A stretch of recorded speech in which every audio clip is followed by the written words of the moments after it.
Everybody, welcome back to our channel. ఈరోజు వీడియోలో మనం మన డైలీ లైఫ్లో యూజ్ చేసే కొన్ని వర్డ్స్ అండ్ సెంటెన్సెస్ని ఇంగ్లీష్లో ఏ విధంగా చెప్పాలో ఈ వీడియోలో తెలుసుకుందాం. మీరైతే ఈ వీడియోని స్కిప్ చేయకుండా ఎండ్ వరకు చూడడానికి ప్రయత్నించండి. వీడియో కనుక నచ్చినట్లయితే లైక్ చేయండి, షేర్ చేయండి. అలాగే మరిన్ని ఇంట్రెస్టింగ్ వీడియోస్ కోసం నా ఛానల్ని మీరు సబ్స్క్రైబ్ చేయండి. ఇప్పుడైతే మనం టాపిక్లోకి వెళ్ళిపోదామా?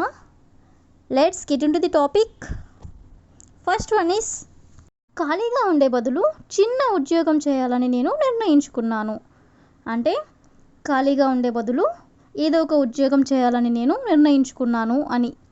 సో దీన్ని మనం ఇంగ్లీష్లో I have decided to do a pretty job instead of being idle. I have decided to do a pretty job అంటే నేను చిన్న ఉద్యోగం చేయాలని నిర్ణయించుకున్నాను.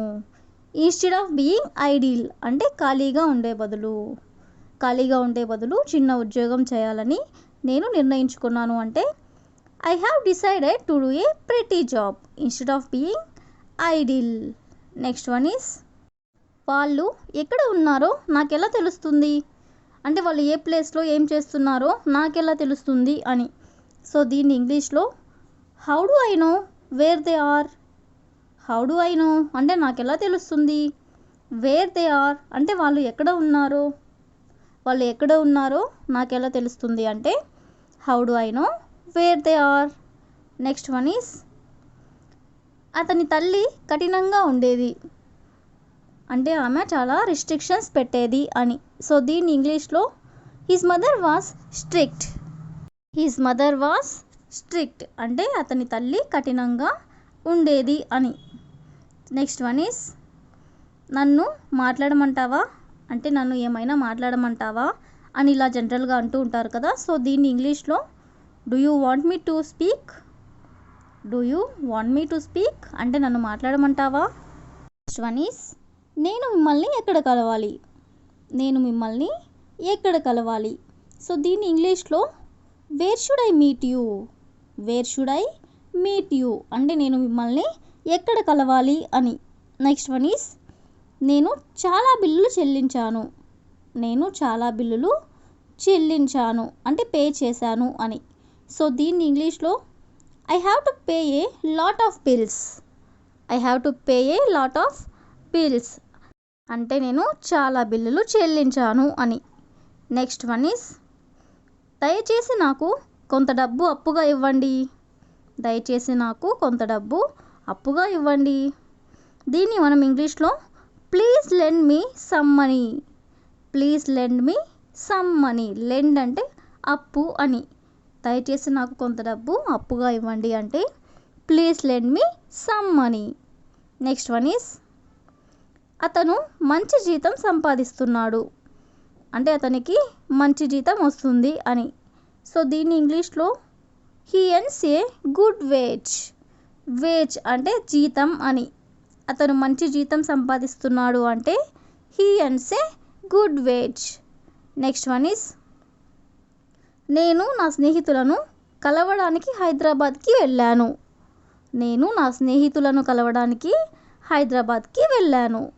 ఇలా మనం చెప్పాలనుకున్నప్పుడు దీన్ని ఇంగ్లీష్లో I went to Hyderabad to meet my friends. I went to Hyderabad అంటే నేను హైదరాబాద్ వెళ్ళాను. ఎందుకు వెళ్ళాను అంటే టు మీట్ మై ఫ్రెండ్స్ అంటే నా స్నేహితులను నేను కలవడానికి హైదరాబాద్ వెళ్ళాను అని. నెక్స్ట్ వన్ ఈస్, నేను నిన్ను ఇక్కడికి రమ్మని అడగలేదు అంటే నిన్ను ఇక్కడికి నేను రమ్మని పిలవలేదు అని. సో దీన్ని ఇంగ్లీష్లో I didn't ask you to come here. ఇక్కడ మనం డిడ్ అనేది ఎందుకు ఉపయోగిస్తాము అంటే ఇది ఆల్రెడీ జరిగిపోయింది కాబట్టి జరిగిపోయిన దాని గురించి మనం మాట్లాడుతున్నాం కాబట్టి ఇక్కడ మనం డిడ్ అనేది యూజ్ చేస్తాం అన్నమాట. నెక్స్ట్ వన్ ఈస్, నువ్వు అక్కడ నుండి ఎందుకు పరిగెత్తావు. సో దీన్ని మనం ఇంగ్లీష్లో why did you run from there అంటే అక్కడ నుండి నువ్వు ఎందుకు పరిగెత్తావు అని. నెక్స్ట్ వన్ ఈస్, నాకు ఈరోజు ఒక ముఖ్యమైన పని ఉంది అంటే ఈరోజు నాకు ఒక ఇంపార్టెంట్ వర్క్ ఉంది అని. సో దీన్ని ఇంగ్లీష్లో I have an important work today అంటే ఈరోజు నాకు ఒక ముఖ్యమైన పని ఉంది అని. నెక్స్ట్ వన్ ఈస్ నేను నీ పని మనిషిని కాదు. జనరల్గా ఇలా అంటూ ఉంటారు కదా, మనకి ఎవరైనా వర్క్ చెప్పినప్పుడు మనం ఇలా అంటూ ఉంటాం కదా కోపం వచ్చినప్పుడు, నేను నీ పని మనిషిని కాదు అని ఈ విధంగా. సో దీని ఇంగ్లీష్లో I'm not your servant. I'm not your servant అంటే నేను నీ పని మనిషిని కాదు అని. నెక్స్ట్ వన్ ఈస్ విద్యార్థులు ఇంకా పరీక్ష ఫీజు కట్టలేదా. స్కూల్లో ఇలా జనరల్గా అంటూ ఉంటారు కదా. సో దీని ఇంగ్లీష్లో haven't the students paid the exam fee at. Haven't the students paid the exam fee at. At అంటే ఇంకా అని. విద్యార్థులు ఇంకా పరీక్ష ఫీజు కట్టలేదా అంటే haven't the students paid the exam fee at. Next one is నీ గురించి నువ్వేమనుకుంటున్నావు అంటే నీ గురించి నువ్వేమనుకుంటున్నావు, ఎందుకు ఇలా ప్రవర్తిస్తున్నావు అని ఇలా అంటూ ఉంటారు కదా.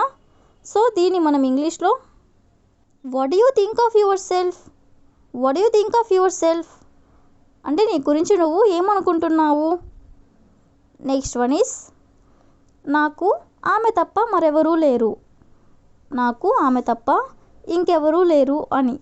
సో దీన్ని ఇంగ్లీష్లో I have no one else other than her. I have no one else other than her అంటే ఆమె తప్ప నాకు మరెవరూ లేరు లేదా ఇంకెవరూ లేరు అని. నెక్స్ట్ వన్ ఈస్ మీరు ప్రతి పనిలో ఆమెకు సహాయం చేయాలి. మీరు ప్రతి పనిలో ఆమెకు సహాయం చేయాలి. సో దీని ఇంగ్లీష్లో you have to help her in every chore. You have to help her in every chore అంటే ప్రతి పనిలో మీరు ఆమెకి సహాయం చేయాలి అని. నెక్స్ట్ వన్ ఈస్ నాకు ఇంకా క్లారిటీ లేదు అంటే నాకు కొంచెం సందేహంగానే ఉంది, నాకు ఇంకా క్లారిటీ లేదు అని. సో దీని ఇంగ్లీష్లో I don't have clarity at.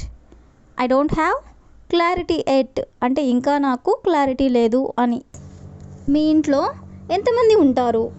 మీ ఇంట్లో ఎంతమంది ఉంటారు. సో దీన్ని మనం ఇంగ్లీష్లో how many people are there in your house. How many people are there in your house అంటే మీ ఇంట్లో ఎంతమంది ఉంటారు అని. నెక్స్ట్ వన్ ఈస్ నేను వాళ్ళని ఎప్పుడు కలవాలి అంటే వాళ్ళని నేను ఎప్పుడు ఏ టైంలో కలవాలి అని. సో దీన్ని మనం ఇంగ్లీష్లో when should I meet them. When should I meet them అంటే వాళ్ళని నేను ఎప్పుడు కలవాలి అని. నెక్స్ట్ వన్ ఈస్ మాకు అక్కడ ఏమీ దొరకలేదు అంటే అక్కడ ఏమీ మాకు దొరకలేదు అని. సో దీన్ని మనం ఇంగ్లీష్లో we didn't find anything there. We didn't find anything there అంటే అక్కడ మాకు ఏమీ దొరకలేదు అని. నెక్స్ట్ వన్ ఈస్ నువ్వు చాలా మారిపోయావు. నువ్వు చాలా మారిపోయావు జనరల్గా ఇలా అంటూ ఉంటారు కదా. సో దీన్ని మనం ఇంగ్లీష్లో you have changed a lot. A lot అంటే చాలా అని. నువ్వు చాలా మారిపోయావు అంటే you have changed a lot. Next one is జీవితం నీకు ఎన్నో అవకాశాలు ఇచ్చింది అంటే నీకు నీ జీవితంలో చాలా ఆపర్చునిటీస్ ఇచ్చింది అని. సో దీన్ని మనం ఇంగ్లీష్లో life has given you many chances. Life has given you many chances అంటే జీవితం నీకు ఎన్నో అవకాశాలు ఇచ్చింది అని. నెక్స్ట్ వన్ ఈస్ ఈ పని 10 రోజుల్లో పూర్తవుతుంది అంటే 10 రోజుల్లో ఈ పని పూర్తయిపోతుంది అని. సో దీన్ని మనం ఇంగ్లీష్లో this work will be done in 10 days. This work will be done in 10 days అంటే ఈ పని 10 రోజుల్లో పూర్తవుతుంది అని. నెక్స్ట్ వన్ ఈస్ నేను వెళ్ళినప్పుడు నీకు కాల్ చేస్తాను అంటే నేను ఎప్పుడైతే వెళ్తానో అప్పుడు నీకు కాల్ చేస్తాను అని. సో దీన్ని మనం ఇంగ్లీష్లో I will call you when I leave. I will call you when I leave అంటే నేను వెళ్ళినప్పుడు నీకు కాల్ చేస్తాను అని. నెక్స్ట్ వన్ ఈస్ అతడు ఎక్కడ నిలబడతాడో చూద్దాం అంటే అతను ఎక్కడ నిల్చుంటాడో చూద్దాం అని. సో దీన్ని ఇంగ్లీష్లో let's see where he stands. Let's see అంటే చూద్దాం, వేర్ హీ స్టాండ్స్ అంటే ఎక్కడ నిలబడతాడో అంటే అతను ఎక్కడ నిలబడతాడో చూద్దామంటే let's see where he stands. Next one is ఆమె అడగక ముందే నేను చెప్పాను అంటే ఆమె అడగకపోయినా కూడా నేను ముందుగా చెప్పాను అని. సో దీన్ని ఇంగ్లీష్లో I have told before she asked. I have told before she asked అంటే ఆమె అడగక ముందే నేను చెప్పాను అని. నెక్స్ట్ వన్ ఈస్ ఈ జన్మలో నేను మర్చిపోలేను. అంటే నువ్వు ఏదైతే సహాయం చేసావో అది నేను ఈ జన్మలో మర్చిపోలేను అని ఇలా అంటూ ఉంటారు కదా. సో దీన్ని ఇంగ్లీష్లో I will never forget in this life.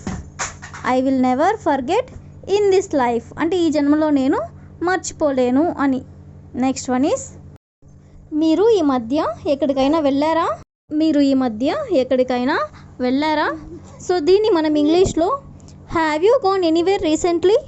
Have you gone anywhere recently అంటే మీరు ఈ మధ్య ఎక్కడికైనా వెళ్ళారా అని. నెక్స్ట్ వన్ ఈస్ అనుకున్న పని వెంటనే జరగాలి అంటే మనం ఏదైతే అనుకుంటామో ఆ పని వెంటనే జరగాలి అని. సో దీన్ని ఇంగ్లీష్లో the planned work should be done immediately. The planned work అంటే అనుకున్న పని అని. The planned work should be done immediately అంటే అనుకున్న పని వెంటనే జరగాలి అని. నెక్స్ట్ వన్ ఈస్ అతను అది తెలిసే చేశాడు అంటే అతను ఏదైతే చేశాడో అది అతను తనకి తెలిసే చేశాడు అని. సో దీన్ని ఇంగ్లీష్లో he did that knowingly. He did that knowingly అంటే తెలిసే చేశాడు అని. నెక్స్ట్ వన్ ఈస్ మీరు ఎక్కడ ఉంటారో నాకు తెలుసు. మీరు ఎక్కడ ఉంటారో నాకు తెలుసు. సో దీని ఇంగ్లీష్లో I know where you leave. I know where you leave అంటే మీరు ఎక్కడ ఉంటారో నాకు తెలుసు అని. నెక్స్ట్ వన్ ఈస్ మీరు నా పరిస్థితుల్లో ఉంటే ఏం చేసేవారు అంటే మీరు నా ప్లేస్లో ఉంటే ఏం చేసేవారు అని ఇలా అంటుంటారు కదా. సో దీన్ని ఇంగ్లీష్లో if you were in my condition what would you do. If you were in my condition అంటే మీరు నా పరిస్థితుల్లో ఉంటే వాట్ వుడ్ యూ డూ అంటే మీరు ఏం చేసేవారు. నెక్స్ట్ వన్ ఈస్ మీరు దీని నుండి తప్పించుకోలేరు. మీరు దీని నుండి తప్పించుకోలేరు. సో దీన్ని ఇంగ్లీష్లో you can't escape from this. You can't escape from this దీని నుండి మీరు తప్పించుకోలేరు అని. నెక్స్ట్ వన్ ఈస్ నువ్వు ఎప్పుడు సమయానికి రావు అంటే ఎప్పుడు ఆలస్యం చేస్తూ ఉంటావు సమయానికి రావు అని. సో దీన్ని ఇంగ్లీష్లో you never come on time. You never come on time అంటే ఎప్పుడు కూడా నువ్వు సమయానికి రావు అని. నెక్స్ట్ వన్ ఈస్ అతడు నమ్మదగిన వాడు కాదు అంటే అతను మంచివాడు కాదు అని. సో దీన్ని మనం ఇంగ్లీష్లో he is not trust worthy. He is not trust worthy అంటే అతను నమ్మదగిన వాడు కాదు అని. నెక్స్ట్ వన్ ఈస్ నువ్వు అడిగిన దాంట్లో తప్పేమీ లేదు అంటే నువ్వు ఏదైతే అడిగావో దాంట్లో ఎలాంటి తప్పు లేదు అని. సో దీన్ని ఇంగ్లీష్లో there is nothing wrong in what you asked. There is nothing wrong అంటే తప్పేమీ లేదు ఇన్ వాట్ యూ ఆస్క్డ్ అంటే నువ్వు అడిగిన దాంట్లో. నెక్స్ట్ వన్ ఈస్ నేను ఇంకా సిద్ధంగా లేను అంటే నేను ఇంకా రెడీగా లేను అని. సో దీన్ని ఇంగ్లీష్లో I'm not ready at. I'm not ready at. At అంటే ఇంకా అని. నేను ఇంకా సిద్ధంగా లేను అంటే I'm not ready at. Next one is ఆమె ఇంకా ఏ నిర్ణయం తీసుకోలేదు అంటే ఆమె ఇంకా ఎలాంటి డెసిషన్ తీసుకోలేదు అని. సో దీని ఇంగ్లీష్లో she hadn't taken any decision at. She hadn't taken any decision at అంటే ఆమె ఇంకా ఏ నిర్ణయం తీసుకోలేదు అని. నెక్స్ట్ వన్ ఈస్ అతడు ఎక్కడ పని చేస్తాడు అంటే అతను ఎక్కడ వర్క్ చేస్తాడు అని. సో దీని ఇంగ్లీష్లో where does he work. Where does he work అంటే అతను ఎక్కడ పని చేస్తాడు అని. నెక్స్ట్ వన్ ఈస్ ఆమె మమ్మల్ని పార్టీకి ఆహ్వానించింది. ఆమె మమ్మల్ని పార్టీకి ఆహ్వానించింది. సో దీన్ని మనం ఇంగ్లీష్లో she invited us to the party. She invited us to the party అంటే ఆమె మమ్మల్ని పార్టీకి ఆహ్వానించింది అని. నెక్స్ట్ వన్ ఈస్ నన్ను ఎందుకు తిట్టావు. నన్ను ఎందుకు తిట్టావు ఎవరైనా మనల్ని తిట్టినట్లయితే ఇలా అంటుంటారు కదా. సో దీన్ని ఇంగ్లీష్లో why did you scold me. Why did you scold me అంటే నన్ను ఎందుకు తిట్టావు. That's all for today. I will ask you a question for you. బయటికి వెళ్దాం. బయటికి వెళ్దాం. If you know this one in English please comment in the comment section. Thank you for watching.